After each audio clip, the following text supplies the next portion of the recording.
Franguinho Sem Censura, a resenha esportiva em que a linha é não ter linha. Bom dia, amigos. Uma quarta-feira bastante animada aqui no Franguinho Sem Censura. A gente abre com ótimos resultados do Internacional, ainda na quarta de final pela Libertadores, mas já um jogo à frente. Claro, são jogos de 180 minutos, mas essa primeira fase, esse primeiro encontro foi jogado, foi vencido fora de casa. E o Corinthians, em casa, também dá mais um passo, ou o primeiro passo para chegar à semifinal da Sul-Americana. Resultados bastante animadores, jogos difíceis. Vamos ver o que o futuro traz para esses jogos. Outros temas que nós temos para esse programa, além, logicamente, da resenha da segunda divisão com Luiz Ademar, vamos ter também o caso do beijo da seleção espanhola, do Luiz Rubiales, na atacante Jenny Hermoso, e os jogadores da convocação do Fernando Diniz. Mas vamos passo a passo. Rodrigo Gini, bem-vindo de volta, depois de um longo período aí na saborosa poeira do Rally dos Sertões. Como vai, Rodrigo? Tudo bem? Aqui também conosco o Ailton Amalfi. Rodrigo, como é que foi esse período lá?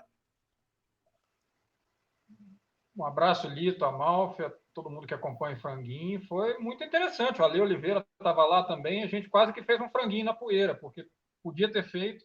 É sempre uma aventura muito bacana você cortar o Brasil, passar por lugares. Eu, por exemplo, não conhecia, né? A gente saiu de Petrolina, passou 5 dias lá, depois foi para o Crato, foi para Sobral e terminou na Praia do Preá, ali perto de Jericoacoara, que é um lugar espetacular.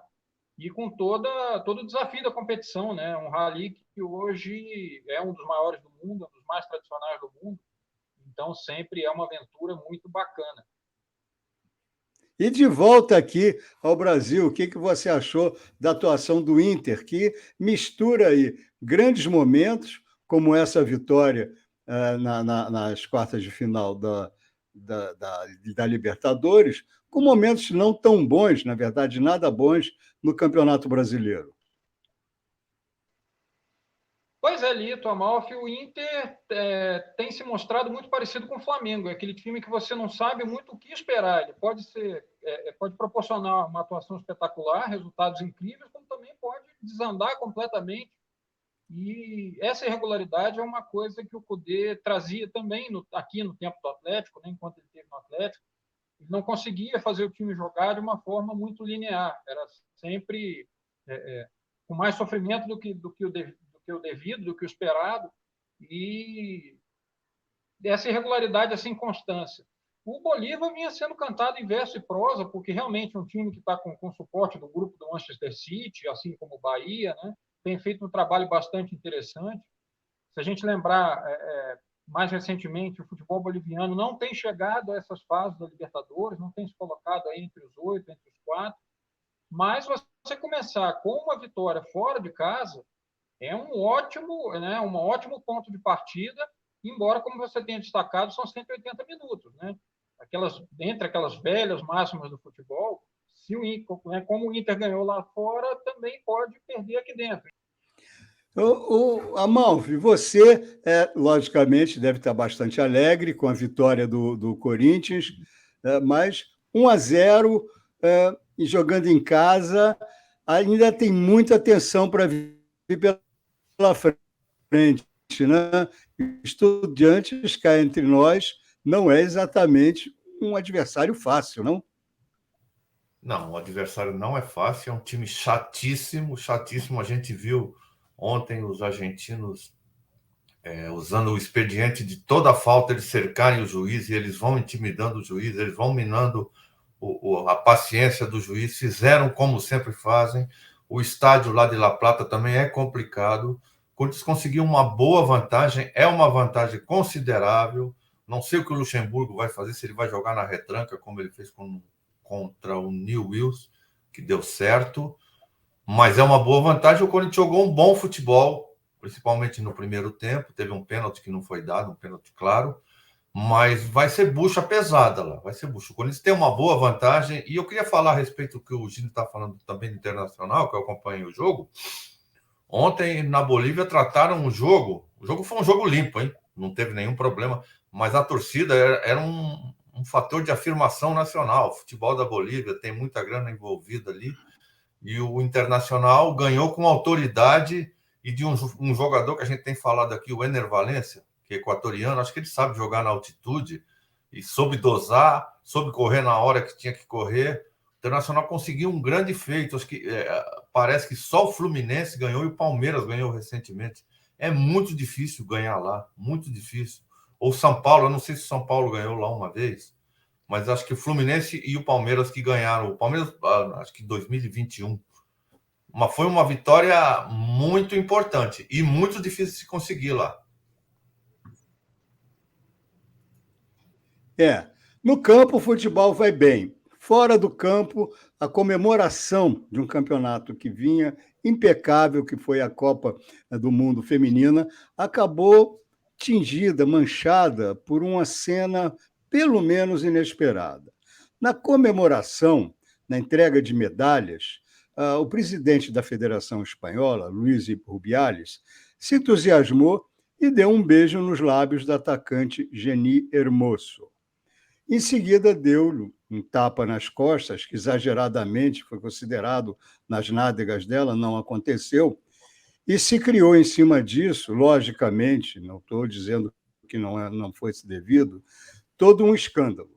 Houve, de fato, um desrespeito. O Rubiales, empolgado ou aproveitando a ocasião, só ele sabe dizer isso, deu um beijo na boca da jogadora. E aí criou-se toda a celeuma. Como a gente estava falando antes aqui, não houve aparentemente nenhuma conotação de sensualidade naquele beijo, parecia mais uma explosão de entusiasmo. A própria Jenny Hermoso não se furtou ao beijo, mas houve o desrespeito. Houve o desrespeito no momento em que não cabe mais isso, e agora o Luís Rubiales está sob fogo cerrado. Uma funcionária dele na federação veio a público dizer de excessos, de abusos, sempre palavras, mas excessos, abusos, e esse homem agora está sendo exposto a julgamento público, também não estou desculpando nem dizendo isso. Mas é realmente mais um caso aí de um abuso contra a mulher que é feito em público por um dirigente de futebol. Rodrigo, o esporte está fadado a esses desrespeitos, a mulher ainda, não que deva, vamos ressaltar, mas infelizmente pelos hábitos, a mulher ainda é desrespeitada nos meios esportivos, mesmo no mais alto escalão desse meio esportivo? Lito, muito ainda. A gente ouve falar e sabe de processos que são movidos contra treinadores, né, por assédio, etc. E nesse caso eu iria até além. Eu acho que não só a mulher, né? Os dirigentes espanhóis eles estão numa fase muito complicada, porque a gente lembra o presidente da Liga lidando com a questão do racismo, as manifestações em relação ao Vinícius Júnior e passando pano em relação a isso, né? Como se fosse uma coisa menor, como se fosse uma coisa normal, só por causa da repercussão que o fato teve, é que depois ele voltou atrás e começou a prometer investigação e uma ação um pouco mais ostensiva para coibir esse tipo de manifestação. Da mesma forma, eu acho que, ainda que não tenha tido conotação sexual, ainda que tenha sido ali no calor da festa, não é uma prática. Se fosse uma prática comum no país, ou se fosse uma prática que acontece com outras pessoas em situações diferentes, mas não, ali foi uma coisa muito específica e a gente sempre tem aquela coisa, né? A gente sempre tem aquela máxima que eu acho que deve ser preservada, né? O não é não, né? A dignidade da mulher, a vontade da mulher, ela vem acima de tudo e acho que nunca vi, não me lembro de comemorações do tipo, ainda que fossem em momentos de tamanha festa. Amalfi, eu queria saber de você um detalhe muito específico. Foi na Espanha, onde também, não foi o único, mas foi o mais clamoroso espetáculo, entre aspas, de racismo dos últimos tempos, contra o Vini Júnior, não só pela intensidade, como pela frequência. Tudo ligado ao futebol da Espanha. Por que isso? Por que lá? Há alguma explicação para isso? Não sei, será que é o calor da Espanha? Não sei dizer. Eu sei que foi, foi o próprio. Mas deixa eu te lembrar que é um país que tem hábitos, por exemplo, como a corrida de touros, que é contestada no mundo inteiro. Acho que essa mistura do Mouro com o hispânico, acho que dá esse sangue quente todo aí. Foi o próprio beijo roubado, o caso da Rubiales, né? O próprio beijo roubado, porque ela foi pega de surpresa. Ele pegou no rosto dela com as duas mãos e deu aquele selão, né? Não selinho, é um selão. Ela foi pega de surpresa. Como vocês já falaram, foi para o mundo todo e eu não vi nenhuma conotação de sensualidade ali. Eu vi uma explosão de alegria inadequada, diga-se. Né? E ele estava pedindo milhões de desculpas e ela foi pega de surpresa, não gostou. E ela não foi a primeira a passar. Ele não beijou as outras. Eu não sei se explodiu naquela hora, se tem alguma coisa. Só a cabeça dele é que pode dizer, porque depois delas passaram outros jogadores. E ele não teve o mesmo procedimento. Ou ele se arrependeu, ou foi a explosão só naquela hora, ou então tinha alguma outra coisa que está na cabeça dele que a gente não sabe. Mas é completamente condenável o que ele fez. Não vi nenhuma conotação sensual. Foi um tapinha nas costas. Quiseram dizer que foi um tapinha no bumbum. Não foi, quando ela passou. Mas é totalmente condenável o que ele fez. Lamentar realmente que isso tenha ocorrido, como aconteceu, vale repetir. E foi você que disse, né, Lito? Nunca deve se esquecer que do outro lado tem uma mulher, né? Foi você falou, exatamente. E ela tem que ser respeitada. Exatamente isso. E é lamentar que isso ocorra na Espanha, que infelizmente não tem aí um passado tão limpo quando se fala de preconceitos, de esporte de violência, como a corrida de touros, e era um momento de festa, de alegria, e que embaçou a belíssima conquista das jogadoras da Espanha. Coisas que acontecem no mundo do futebol e agora estamos vendo também no mundo do futebol feminino. E só mais uma coisa, Lito, rapidinho. Ela teve uma postura muito decente, ela não quis criar grande polêmica, ela só falou que não gostou. Eu acho que uma mulher que tem um beijo roubado para o mundo todo, dizendo não gostei daquilo, eu acho que é o que basta para a cara de tacho do Rubiales ficar para o mundo inteiro, sabe? Porque se ela com um grande discurso, ninguém vai prestar atenção. Ela foi direta e reta, falou, não gostei, mas o que eu poderia fazer? Eu acho que foi perfeito o que ela falou. E, infelizmente, a postura do Rubiales não foi a mesma, né? Quando foi censurado publicamente pelo ministro do Esporte, a resposta dele foi que idiotas existem em todo lugar. Bom, amigos, ontem teve rodada da Série B, e já é uma coisa que a gente vem fazendo sempre aqui. Luiz Ademar vai falar da rodada da Série B no nosso cantinho da Série B. Fala aí, Ademar. Guarani, o grande destaque da 24ª rodada da Série B. Amigos do Franguinho, aqui é o Luiz Ademar para a gente falar sobre a Série B do Campeonato Brasileiro. Olha o Guarani do meu amigo Felipe Diniz. Olha o Felipe Diniz do Sport TV. Tá alegrinho, hein? Tá alegrinho. Ainda não tá no G4 o Guarani, não. Mas foi o grande destaque da 24ª rodada. Ele foi enfrentar em Campinas o Sport, líder do campeonato. E passou um trator em cima do Sport. Passou um trator. Show de bola. No primeiro tempo meteu 3-1. E olha que o pênalti do Sport foi meio mandrake, hein? Bruno Mendes, Bruninho, Matheus Barbosa fizeram os gols do Guarani, que no segundo tempo se poupou, se destacou, tirou o Sport da liderança. O Sport caiu da primeira colocação. E o Guarani em sétima, 40, tá 2 pontos do G4, hein? Tá quase entrando. Guarani brigando pelo acesso. Grande sensação dessa 24ª rodada. E com a derrota do Sport para o Guarani, o Vitória ganhou do Botinha, outra paulista, né? O Botinha, o Botafogo de Ribeirão Preto, 2-0. Vitória assumiu a liderança, Sport em segundo. Outro paulista, o Novo Horizontino, perdeu em casa da Chapecoense, que está na zona do rebaixamento. Mas segue tranquilo ali. O Vila Nova venceu, voltou para o G4. O Criciúma perdeu do Ituano. O Ituano passou um trator no Criciúma, 3-0. E o Criciúma saiu. Vitória, Sport, Novo Horizontino e Vila. Mas olha o Guarani, hein? Guarani tá chegando. Criciúma tá na 5ª colocação. Juventude está chegando, a briga promete, está esquentando a cada rodada dessa Série B e na 24ª tivemos mudança na liderança e na 4ª colocação. Lá embaixo seguem os mesmos. Chapecoense, a grande zebra, foi a Novo Horizonte, ganhou do Novo Horizontino, que mesmo perdendo está em terceiro, mas ainda está na zona do rebaixamento.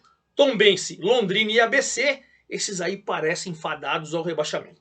Vejam que faz 4 rodadas que a gente não tem mudança na zona do rebaixamento. Mas nas últimas 5 rodadas você tem mudança no G4. Então os 4 que vão subir é uma incógnita. Quem vai ser campeão? Outra incógnita. E olha, o que não é incógnita é que o Guarani está subindo e está brigando para subir, hein? Para ir para o Brasileirão. É isso aí, forte abraço a todos. Eu volto na próxima rodada. Amigos, o nosso assunto final se prende à convocação do Fernando Diniz, técnico do Fluminense, agora empossado como técnico, parece que interino, né, na seleção brasileira, enquanto não vem o Carlo Ancelotti. Ele fez a sua primeira convocação.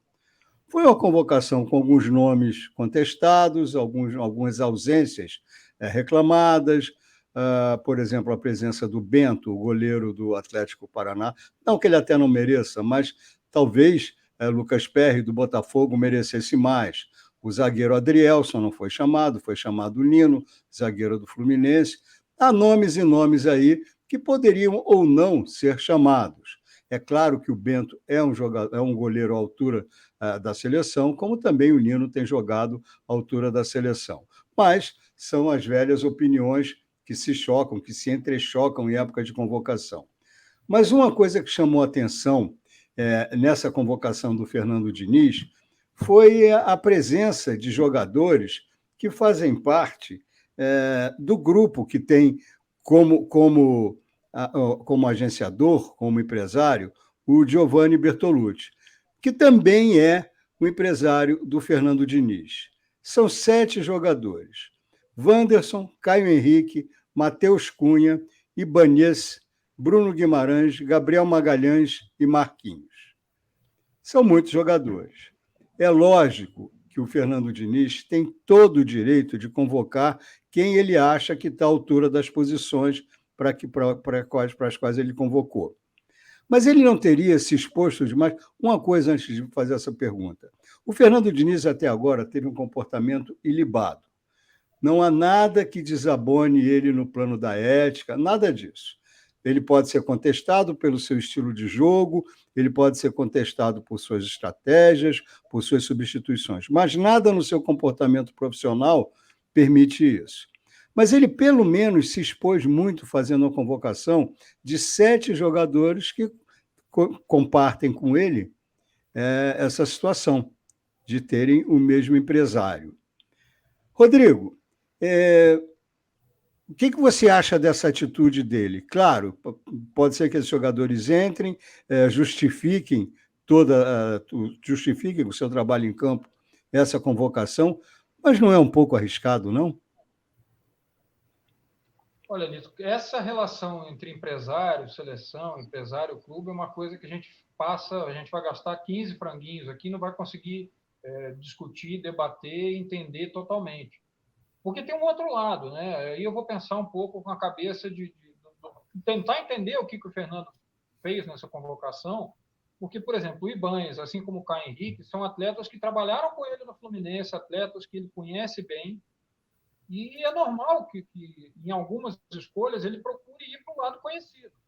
É mais fácil você começar, por exemplo, com o Nino, você ter o André, que são jogadores que trabalham com ele hoje, você ter 4 ou 5 atletas que você sabe exatamente o que pedir, onde jogar, onde atuar, sem fazer muita força. Porque todo o restante do grupo, para ele, é novidade. O ambiente de seleção, a lógica da seleção é uma coisa completamente nova para ele. Então, eu entendo que ele tenha tentado se cercar de nomes que ele conheça bem. O Marquinhos ainda é um jogador que talvez tenha lugar na seleção. Eu acho que a renovação e a presença de jogadores, como o próprio Bento, e aí tem realmente o caso do Lucas Perry, que poderia ser uma opção, mas o Rafael Veiga, etc., eu acho que estão dentro dessa tentativa de renovação, e eu já acho que outros nomes, eu questionaria muito mais a presença do Neymar, por mais que ele ainda tenha alguma coisa para entregar, mas eu acho que se o objetivo é pensar na Copa na próxima Copa, né, na Copa do México, Estados Unidos, Canadá, não faz muito sentido você querer insistir em jogadores que muito provavelmente não vão estar lá. Eu não acho que o Fernando Diniz tenha sido influenciado por como o Lito falou, a conduta dele até agora tem sido 100%. Não acho que ele tenha sido influenciado por empresários, pelo empresário, no caso, que tem nomes aí que são incontestáveis. Você falou o Marquinhos, eu acho que o Bruno Guimarães é um nome incontestável, todo mundo pede. Eu, particularmente, levaria o Adrielson, mas o Nino também não é nenhum absurdo ele ter levado o Nino. Não vi nenhum absurdo nessa convocação. E afirmar que ele foi induzido a convocar jogadores porque esses jogadores têm as carreiras administradas por esse empresário, eu acho que é muito perigoso. É uma gasolina boa para a discussão de qualquer resenha, de qualquer bar, de qualquer programa de televisão. Mas é uma coisa, não se tem nenhuma confirmação disso, e aquela coisa do direito em dúvida pro réu.